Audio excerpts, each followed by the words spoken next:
এটাও শো করবে। তো অপশনটা ক্লিক করার পরে আমরা এখানে ফিরে আসবে, তাহলে আপনি এখানে দেখতে পাবেন এখন রিসিপ্টে গুলো আসলে কি কি খরচ ছিল। এই যে আপনাকে প্রোডাক্ট এন্ড সার্ভিস দেখাবে, বিএল ভেরিফাই ছিল, ড্রাইভার বিল ছিল, এনওসি ছিল, কন্টেনার চার্জ ছিল, এবং ক্রিয়েটেড বাই তে এই খরচগুলো আসলে কে তুলছে তার নামটা এখানে থাকবে, বা আইডিটা থাকবে আর কি। যে তুলছে হয়তো সে নাও করতে পারে, বাট যে আইডি থেকে করা হয়েছে ওই আইডিটা এখানে শো করবে। যাই হোক, এটাই ছিল আপনার এক্সপেন্সের ইনফরমেশন ওই জবের। এখন এই জবটা কমপ্লিট হয়ে গেছে, এখন এই জবটা যদি কমপ্লিট হয়ে যায় এখন তো বিল করার সময় না। তো এই জব রিলেটেড যত কিছু ইনফরমেশন এখানে একটা জবের শো করতেছে, আপনারা যদি খেয়াল করেন উপরে দেখবেন ওই যে জব নাম্বার শো করতেছে, এবং এই কোন কাস্টমার এটা শো করতেছে, এই জবের ডিটেলস পুরো ডিটেলস এখানে শো করতেছে। এখন এই জবটা কমপ্লিট ধরে নিলাম, ওইখান থেকে প্রোগ্রেস আপনার কমপ্লিট দিতে পারবেন, কমপ্লিটের অপশন আছে। এটা না দিয়ে তো আমরা এখন ইনভয়েসে যাব। ইনভয়েসে যাওয়ার জন্য আমরা যে জব এন্ট্রির সময় আপনি যে ইনফরমেশন গুলা নোটসে দিছিলেন, এই নোটসে এখানে একটা কপি করে নিতে পারেন ইনভয়েসে দেওয়ার জন্য। এখন জাস্ট এখানে ইনভয়েসে ক্লিক করবেন আপনারা। আপনি যে যে এক্সপেন্স গুলো আপনি বি লেভেল দিচ্ছেন এগুলো অটোমেটিকলি এরা চলে আসবে। আপনি যদি বি লেভেল অপশনটা সিলেক্ট করে না থাকেন সেক্ষেত্রে আপনার খরচ মিস হয়ে যাবে। আপনি বিল হয়তো আপনার বিল থেকে আপনার মাইনাস হয়ে যেতে পারে, আপনার এক্সপেন্স হয়ে যেতে পারে, তো সেক্ষেত্রে তো যে কপি করছিলাম কপির টা এখানে আমি পেস্ট করবো মেসেজ অন ইনভয়েস, তাহলে এটা ইনভয়েসে শো করবে। এখন ইনভয়েস তো দেখা যাচ্ছে খালি কিছু নাই। এখানে আপনারা ইনভয়েস নাম্বারটা সেম জব নাম্বার যেটা ছিল সেম করে দিতে পারেন, সেক্ষেত্রে ট্র্যাক করতে সুবিধা হবে। এখন আমরা দিব হচ্ছে এই জব, এখন যেহেতু জব নাম্বারটা সিলেক্ট করা আছে, দেখুন এই যে 1005 কাস্টমার অটোমেটিক সিলেক্ট করা আছে এখানে। এখন এই রিলেটেড যতগুলো খরচ আমার এখানে পাশে দেখাচ্ছে কি কি খরচ দিচ্ছি, আমি জাস্ট এখানে অ্যাড অল দিব, তাহলে আমার যত কিছু খরচ দিচ্ছিল এই জবে সব আমার ইনভয়েস চলে আসছে। এটা হচ্ছে আমার ইনভয়েস। এখন দেখেন আমার যে কাস্টমার ডিউটি ছিল 50,000 ওটা চলে আসছে, কোড বিল ছিল 20,000, এবং রিসিপ্টেবল যে খরচগুলো ছিল বিএল ভেরিফাই, লেবার বিল, আমার উইথ রিসিপ্ট নাম্বার এবং রিসিপ্ট ডেট সহ আমার ইনভয়েসের মধ্যে চলে এসেছে, যাতে আমরা আর লিখতে না হয়। সাধারণত বিল করেন তো অনেক কষ্ট করে, এক্সেল শিটে বিল করতে হয়, বারবার লিখতে হয় একই একই জিনিস। তো এখানে জাস্ট খরচের সময় আপনারা লিখে ফেলবেন রিসিপ্ট নাম্বার, রিসিপ্ট ডেট, তাহলে ইনভয়েস অটোমেটিকলি চলে আসবে। এই অটোমেটিকলি কোনটা আসছে, এখন এটা হচ্ছে আপনি এখানে একটা লিঙ্ক দেখাচ্ছে, যে প্রত্যেকে আসছে, আবার আপনি যদি লিঙ্কে ক্লিক করেন ওই এক্সপেন্সের হেডে চলে যাবে ক্লিক করেন।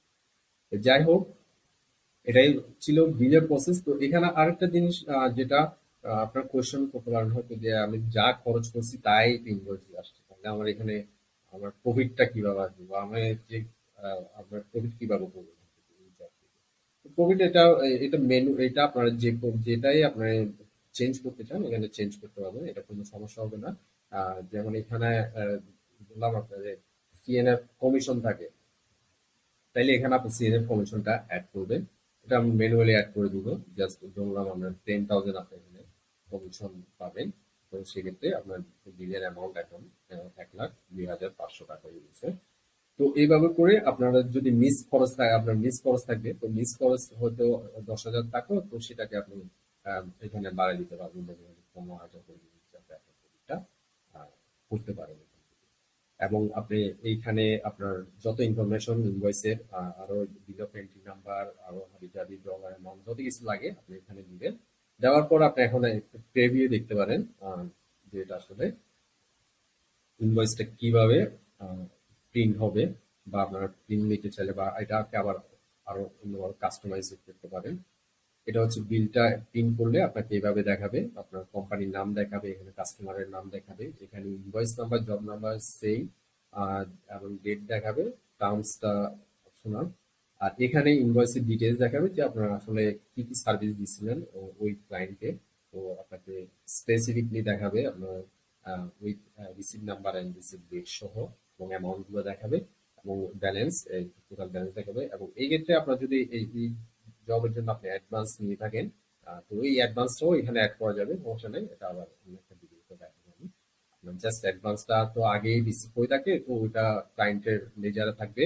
আপনারা জাস্ট ওই লেজার থেকে ইনভয়েসটা ক্রিয়েট করার পর ওই লেজারে গিয়ে ওই অ্যামাউন্টটা জাস্ট অ্যাপ্লাই করতে হবে এই ইনভয়েসের ক্ষেত্রে। তো সেক্ষেত্রে ওই অ্যামাউন্টটা এই ইনভয়েসের মধ্যে চলে আসবে, আপনার যে অ্যামাউন্টটা আপনি ডিপোজিট হিসেবে বা অ্যাডভান্স হিসেবে আপনার কাস্টমার থেকে নিয়েছেন। তো এটা ছিল ইনভয়েস, এবং এটা যখন ফাইনাল আপনার সবকিছু ঠিক থাকবে আপনার রিসিপ্টের সাথে চেক করে দেখবেন যে সবকিছু ঠিক আছে, জাস্ট সেভ এন্ড ক্লোজ দিয়ে আপনার জবটা কমপ্লিট হয়ে গেল।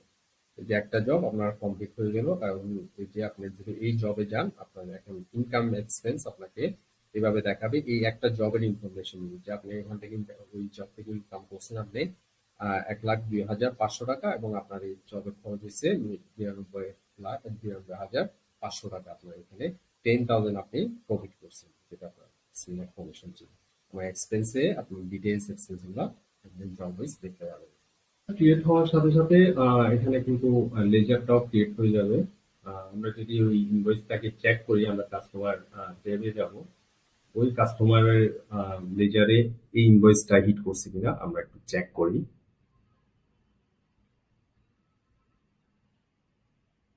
আমরা ওই ইনভয়েসটাকে যদি চেক করি, দেখেন এই যে র্যাঙ্কসের ছিল এটা, তো এখানে ওর ইনভয়েসটা দেখাচ্ছে 1,02,500 টাকার একটা ইনভয়েস দেখাচ্ছে, এবং ওপেন ব্যালেন্স দেখাচ্ছে, মানে এটা এখনো পেমেন্ট হয়নি। তো এইখানে ওর যে ওর জন্য এটা ডিটেলসে দেখাবে, আমরা তো ডিটেলসে যাবো না, ডিটেলস মানে ওর জন্য যত কিছু খরচ করা হয়েছে এখানে সব একটার মধ্যে দেখাচ্ছে। বাট আমরা জেনারেল লেজার যখন নিব আমাদের জন্য শুধু ইনভয়েস এবং ও যে পেমেন্ট গুলা করছে ওগুলা শো করবে। একটা ইনভয়েস ক্রিয়েট হয়ে গেল তার নামে 1,02,500 টাকা, এবং আমরা যদি কাস্টমার স্টেটমেন্ট নিতে চাই তো সেক্ষেত্রে আমরা রিপোর্ট থেকে আমরা স্টেটমেন্ট, কাস্টমার স্টেটমেন্ট নিতে পারি। যেমন এখানে জাস্ট স্টেটমেন্ট লিস্ট লিখবেন, চলে আসবে।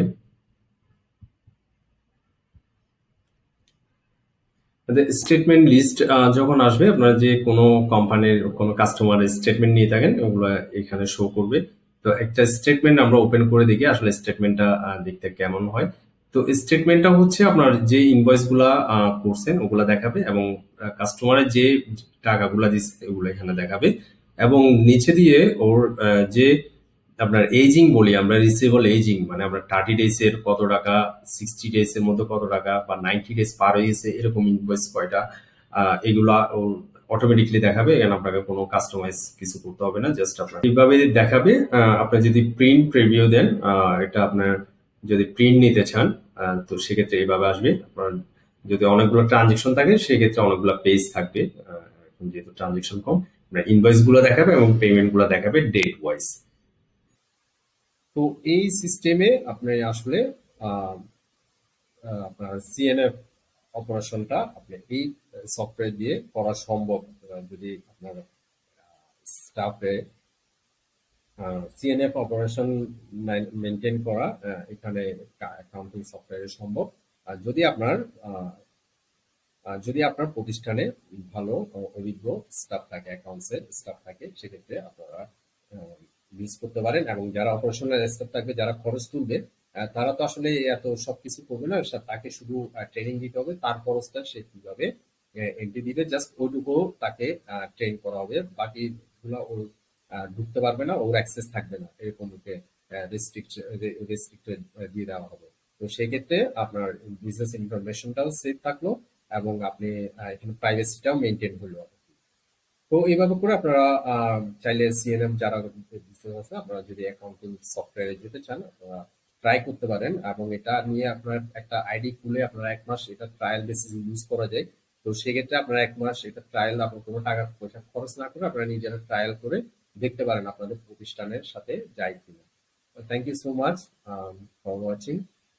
নেক্সট ভিডিওটা আমরা ট্রান্সপোর্ট বিজনেসের জন্য করবো। ট্রান্সপোর্ট বিজনেসে কিভাবে অটোমেশন করবে, যারা ট্রান্সপোর্টের অনেক এজেন্সি আছে আমাদের বাংলাদেশে, তাদের জন্য আমরা একটা ডেমো ক্রিয়েট করবো ক্লাউড অ্যাকাউন্টিং সফটওয়্যার। ধন্যবাদ আবারও সাথে।